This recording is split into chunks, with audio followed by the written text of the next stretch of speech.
This is Heavy Release Radar, a weekly look at new heavy releases worth your time. No rankings, no scores, just the standouts. This is Week 3, January 15th through 21st. Carrion Vael released Slay Utterly. This sits firmly in a technical death metal lane. Reminds me a bit of the Black Dahlia murder meets Rivers of Nihil. What stood out here is the precision. It's fast, complex, and aggressive without feeling chaotic. This is the kind of record that keeps you coming back for more. Subjugated dropped Inherent Belligerence. This one is pure hostility. What stood out is the weight. It's blunt, forceful, and doesn't waste time trying to be clever.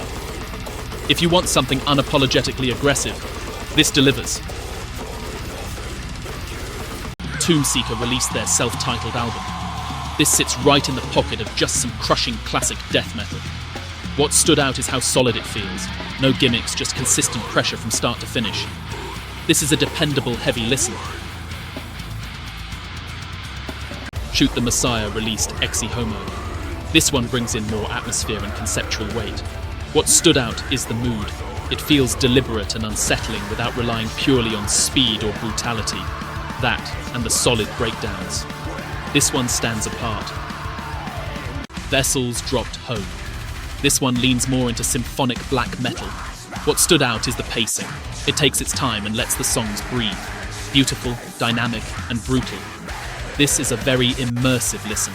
Absolutely worth your full attention.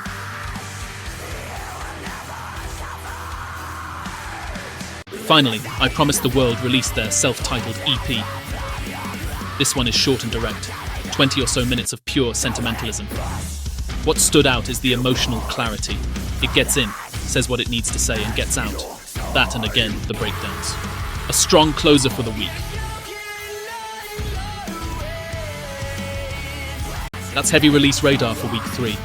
More notable heavy releases next week.